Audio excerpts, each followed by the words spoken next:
The Grand Assembly of the Galactic Coalition sprawled across 3 dimensions, a massive chamber where representatives of over 4,000 species gathered to discuss matters of interstellar importance.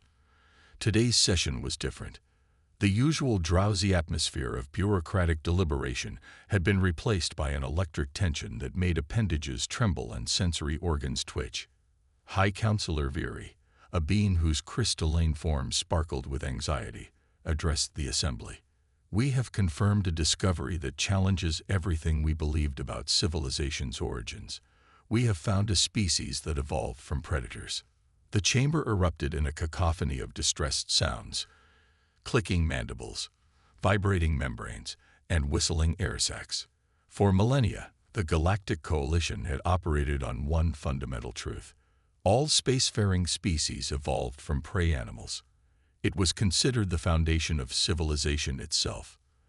The need to band together, to cooperate, to build walls and create technology, all stemmed from the deep-seated instinct to survive against predators. "Impossible," called out Ambassador Zix, their feathered crest rising in agitation. "No predator species has ever achieved spaceflight. They lack the cooperative instincts necessary for advanced civilization." Viri's crystalline form pulsed with confirmation patterns. "The evidence is irrefutable. The species calls themselves humans. They evolved from pursuit predators, creatures that hunted by chasing their prey to exhaustion.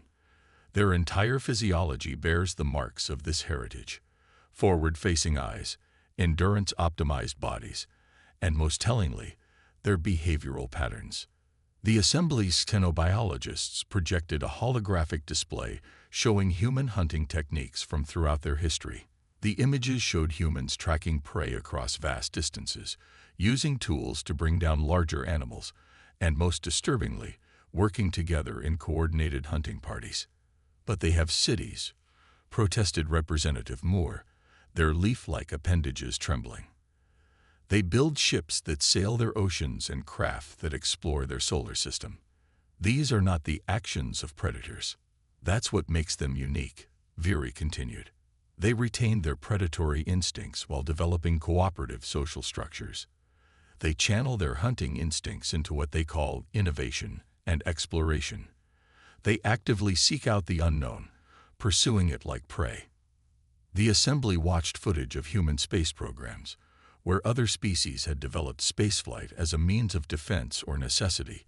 Humans launched themselves into space simply because it was there. They called it adventure, a concept that made most coalition species instinctively seek shelter. "There's more," Viri added, their crystal matrix flickering with concern. "They don't make decisions by consensus. They compete.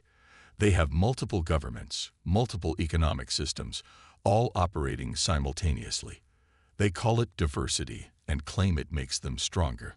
The revelation sent new waves of anxiety through the Assembly. The very concept of intentional disunity was alien to species that evolved seeking safety in numbers. "What do they want?"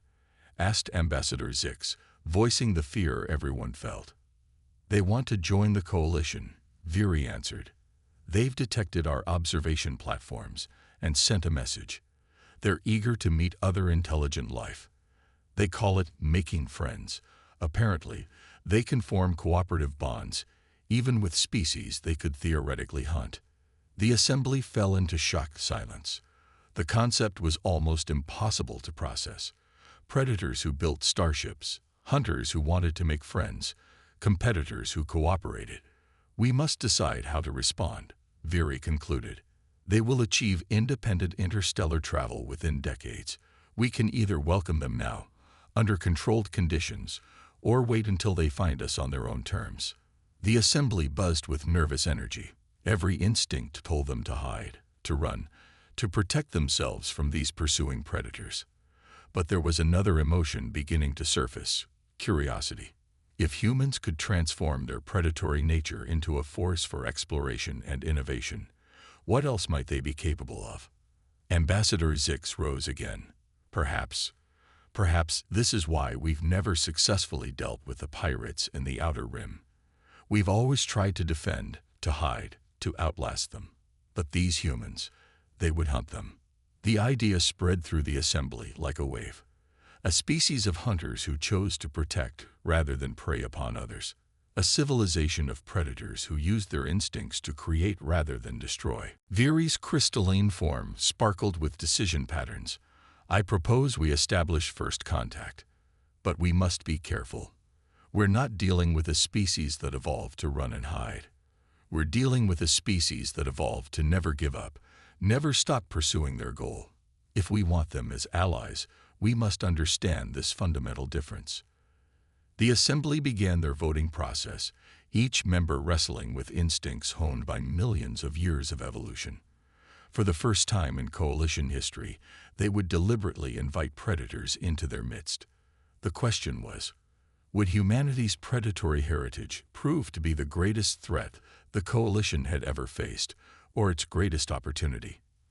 The coalition's research station, Eternal Vigilance, hung in orbit around Earth's moon, its sensors trained on the blue planet below. Inside, Xenobiologist Dr. Khan stared at the latest behavioral analysis reports with all four of her eyes, her feathered crest rising and falling with agitation. "They're doing it again," she announced to the research team. "The humans are deliberately seeking out dangerous situations for something they call entertainment." The observation screens showed various human activities: rock climbing without safety equipment, diving into ocean depths, racing vehicles at lethal speeds, and even jumping from high altitudes with nothing but thin fabric to slow their descent. Senior researcher Trill, a being composed of interconnected crystalline formations, shifted colors in confusion. "Perhaps our instruments are malfunctioning. No species would intentionally risk death for pleasure." "The instruments are working perfectly," Khan replied. "Humans don't just tolerate risk, they pursue it. They have a physiological response called an adrenaline rush that makes dangerous activities feel rewarding." The research team had spent 3 months studying human behavior, and each new discovery challenged their understanding of civilized species. Where coalition species developed technology to avoid danger, humans created it to push their limits. Where coalition species sought consensus, humans thrived on competition. The station's alert system chimed, drawing their attention to a new observation. A human settlement in a region they called California was threatened by an approaching wildfire. The logical response, evacuation, was already underway. But something else was happening. There, running toward the fire, Trill's crystalline structure vibrated with disbelief. The screens showed human firefighters advancing into the inferno, using their technology not to flee from danger, but to combat it directly. The research team watched in stunned silence as humans fought the natural force that their own species had evolved to fear and respect. "Note this in the behavioral analysis," Khan instructed. "Humans don't just adapt to threats, they actively confront them. Their predatory nature extends beyond hunting for food. They hunt problems themselves." The implications were staggering. Throughout the galaxy, civilization had developed through the gradual accumulation of defensive measures. Species built walls higher, ships stronger, weapons more deterring. But humans, they sought out challenges, fought them head-on, and celebrated those who took the greatest risks. A junior researcher, Vix, whose gaseous form swirled with excitement, brought up another observation. "Look at their education system. They don't just teach their young to avoid dangers. They encourage them to explore, to question, to challenge existing ideas." The screens shifted to show human children in various learning environments. Where coalition species taught their young established safety protocols and proven methods, humans fostered something they called creativity. They rewarded new ideas, celebrated unique approaches, and encouraged their children to push boundaries.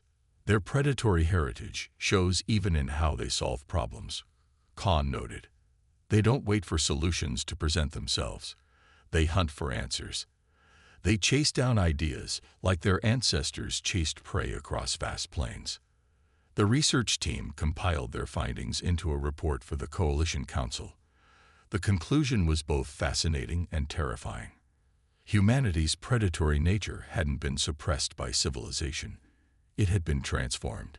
Their hunting instincts had evolved into a drive to pursue knowledge, to chase innovation, to tackle challenges that other species instinctively avoided. But the most surprising discovery came from their analysis of human relationships.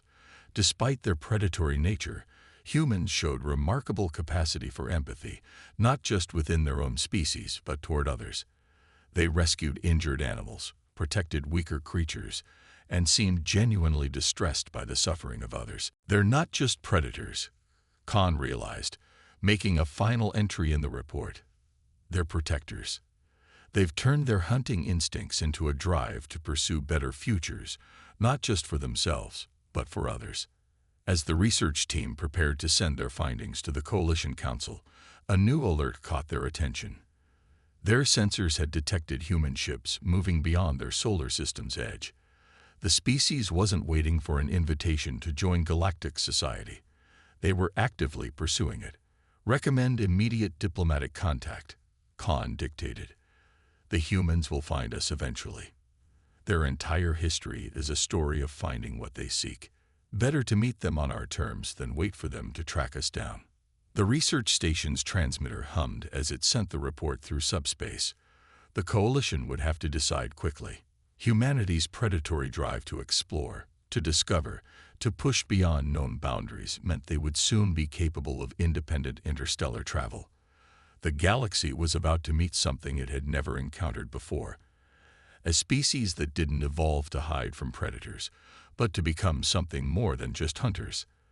They had become seekers of knowledge, challengers of limits, and perhaps most surprisingly, defenders of the weak. The question was, could the Coalition adapt to such a revolutionary presence in their carefully ordered galaxy? Emergency alarms reverberated through the Coalition's central command station. The massive holographic display showed a spreading darkness at the edge of Coalition space. Entire systems going dark, their quantum communication beacons silenced one by one. High Admiral Nexel, their translucent body pulsing with stress patterns, watched as another system vanished from the network. The Hollow have breached the Centauri defense line, reported Senior Tactician Zara, her leaf-like appendages trembling. 3 colony worlds have already gone silent. Our defensive formations they're retreating.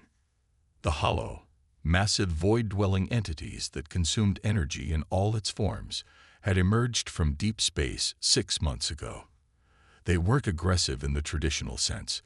They simply fed, indifferent to the civilizations they destroyed in their wake. The Coalition's defensive strategies, perfected over millennia of dealing with pirates and territorial disputes, proved useless against an enemy that couldn't be deterred or reasoned with. The Centauri colonies have over 8 billion sentients. Nexel's voice wavered. We can't evacuate them in time. Not with our safety protocols. There might be another option, came a voice from the back of the command center. Dr. Khan stepped forward, her research team's credentials displayed prominently. The humans have responded to our first contact message. They're eager to help. A ripple of unease passed through the command staff. The Coalition had been preparing for careful, controlled first contact with humanity. The idea of immediately involving them in a crisis seemed reckless at best, catastrophic at worst. They're barely interstellar, Zora protested. Their technology is centuries behind ours. What could they possibly? It's not their technology we need, Khan interrupted, displaying her research findings. It's their predatory instincts. The Hollow are feeding patterns, moving through space like ancient sea creatures followed plankton blooms. Humans spent millions of years learning to predict, intercept, and redirect prey movements. The command staff watched footage of human hunting techniques throughout their history. Ancient hunters herding mammoth herds away from cliffs. Medieval warriors using terrain to force enemies into vulnerable positions. Modern military exercises showing complex containment strategies. They don't think like us, Khan continued. We see a threat and calculate how to defend against it. They see a threat and look for ways to control its movement, to turn its own nature against it. They call it turning the hunter into the hunted. Admiral Nexel's body shifted through various decision-indicating colors. Even if we wanted their help, their ships can't match our speed. They'd never reach the Centauri systems in time. We don't need their ships, Khan replied. We need their minds, their strategies. Give them the data about the Hollows' movement patterns and let them do what their species evolved to do: hunt. The next 12 hours transformed the command center into something the Coalition had never seen before. Human tactical advisors, hastily connected via quantum channels, brought a completely different perspective to the crisis. Where Coalition strategists saw only the need to evacuate and defend, humans saw opportunities to manipulate the Hollows' feeding patterns. They're like sharks following a current, explained human tactical advisor Sarah Chen. You don't try to fight the current. You change it. Look at their energy consumption pattern. They're following the path of least resistance between high-energy systems. The human advisors proposed a radical strategy, using the Coalition's advanced technology to create artificial energy signatures, laying a trail that would lead the Hollow away from populated systems and into a prepared trap. It was the same technique their ancestors had used to guide herds into hunting grounds, updated for an interstellar scale. It's too risky, Zora protested. If we divert power from our defensive systems to create these false signatures, sometimes you have to be vulnerable to be strong, interrupted human advisor Miguel Rodriguez. Your defensive walls are just making you predictable. The Hollow know exactly where you are because you're trying so hard to be impenetrable. We need to be fluid, adaptive, like water finding its way around a rock.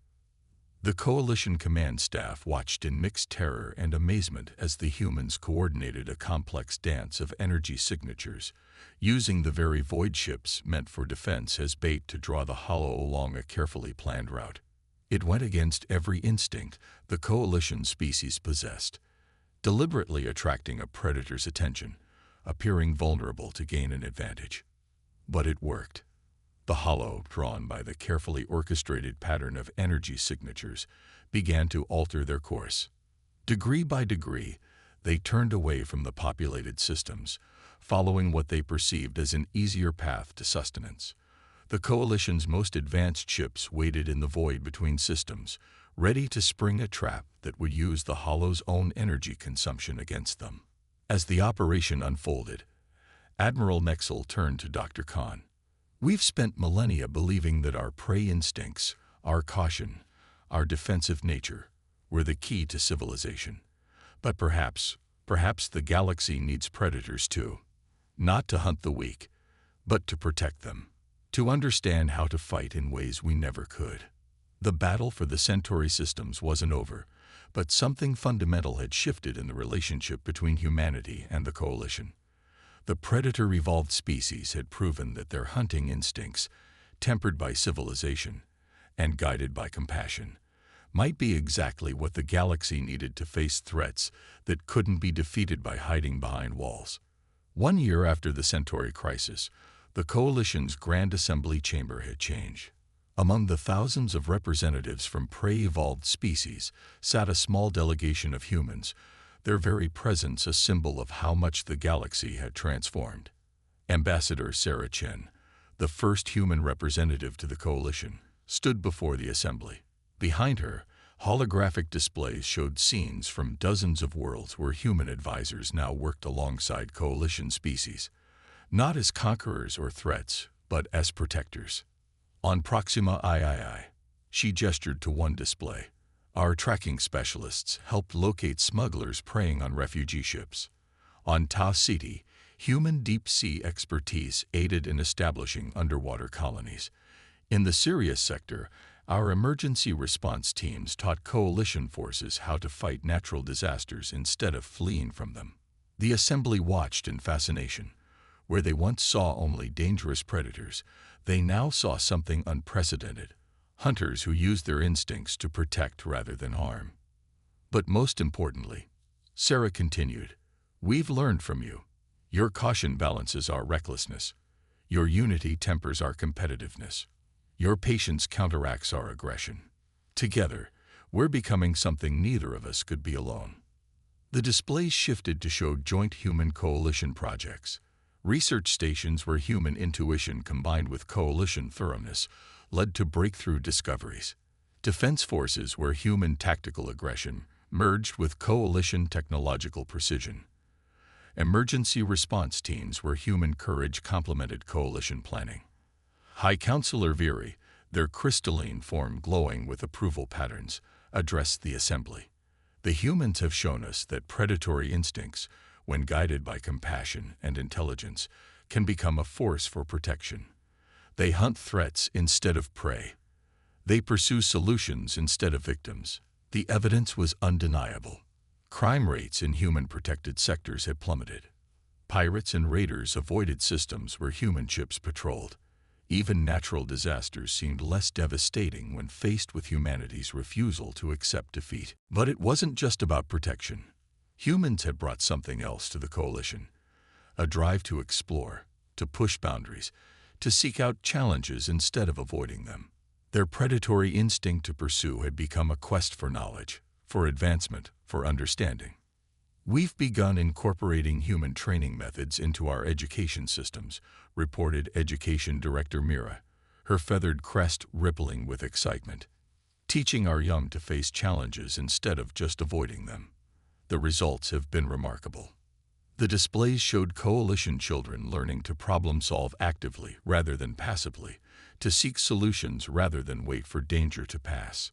It was a fundamental shift in how prey-evolved species viewed the universe. Ambassador Chen smiled. My ancestors were persistence hunters. They didn't have the strongest claws or the sharpest teeth. What they had was the determination to never give up, to keep pursuing their goal until they succeeded. Today, we pursue different things: knowledge, justice, peace, but that same determination remains. A junior representative, their gaseous form swirling with curiosity, asked the question many still wondered. But how can we be sure you won't return to your predatory nature? That you won't one day turn on us? Sarah's response was thoughtful. Because protecting others has become our prey. We hunt injustice, pursue solutions, track down threats to peace. Our predatory instincts haven't vanished. They've evolved. We're no longer hunters of the weak. We're hunters of that which threatens the weak. The assembly contemplated this. It was a new way of viewing strength, not as something to be feared, but as something that could be dedicated to protection. The humans had shown that predatory traits like persistence, aggression, and the drive to pursue could be turned toward defending those who couldn't defend themselves. We propose, Viri announced, creating a new division within the coalition, the Guardians, a joint force of human hunters and coalition technologists, dedicated to protecting our civilization from threats both internal and external. The proposal passed with unprecedented speed for the usually cautious coalition, perhaps because they had finally learned that sometimes the fastest path to safety wasn't to hide from danger, but to face it head-on with those evolved to confront it. As the assembly concluded, Sarah watched the representatives mingle, humans and prey-evolved species together, each learning from the other. Their differences hadn't vanished, but they had become strengths rather than barriers. The predator had become protector, the pursued had become partners, and the galaxy was stronger for it. 5 years after humanity joined the coalition, the Galactic Historical Institute hosted an unprecedented symposium. The vast amphitheater, filled with beings from across known space, hummed with anticipation as Dr. Khan and her human colleague, Dr. James Martinez, prepared to present their findings on what they called the evolutionary paradox. The holographic display above them showed 2 parallel timelines: the development of prey-evolved species and humanity's unique predatory evolution. But instead of highlighting their differences, the presentation revealed an extraordinary pattern of complementary strengths. We once believed, Dr. Khan began, her feathers shifting in scholarly excitement, that only prey species could achieve advanced civilization. We were wrong. What we've discovered is that the galaxy needed both. We needed the caution of the pursued and the courage of the pursuer. The display shifted to show the remarkable achievements of the past 5 years. The Coalition's defensive technology, born from millennia of prey species caution, had merged with humanity's aggressive problem-solving approach. The result was revolutionary. Shields that didn't just defend but adapted and counterattacked, predicted and prevented threats before they materialized. Dr. Martinez stepped forward. Human history is filled with predators who became protectors, wolves domesticated into guardian dogs, warriors transformed into peacekeepers. Our species followed the same path on a grander scale. We turned our hunting instincts toward hunting solutions, pursuing progress, tracking down answers to the galaxy's greatest challenges. The evidence was undeniable. Coalition research stations, traditionally focused on defensive technologies, now produced innovations at an unprecedented rate. Human persistence combined with Coalition caution had created a scientific revolution. They were no longer just reacting to problems. They were actively seeking them out and solving them. But the most remarkable change, Dr. Khan continued, has been in how we view ourselves. The display showed footage from across Coalition space. Prey-evolved species learning to face challenges directly, humans learning to temper their aggressive instincts with careful consideration. A new term had entered the galactic lexicon: adaptive courage. It described the blend of cautious intelligence and determined pursuit that characterized this new civilization. Coalition species were learning that running wasn't the only answer to danger, while humans were discovering that not every problem needed to be attacked head-on. The symposium's most powerful moment came when they displayed the response to a recent natural disaster. A solar flare had threatened a colony world. In the past, the Coalition would have evacuated, accepting the loss of the colony. Instead, human determination to protect combined with Coalition technological precision had resulted in a shield network that saved both the population and their homes. Evolution gave humanity the instincts of a hunter, Dr. Martinez explained, but it also gave us something else: the ability to choose what we hunt. We chose to hunt knowledge, to pursue justice, to track down solutions. And in doing so, we discovered that being predators didn't make us destined to be destroyers. It made us capable of being the most determined protectors. Dr. Khan's next revelation stunned the audience.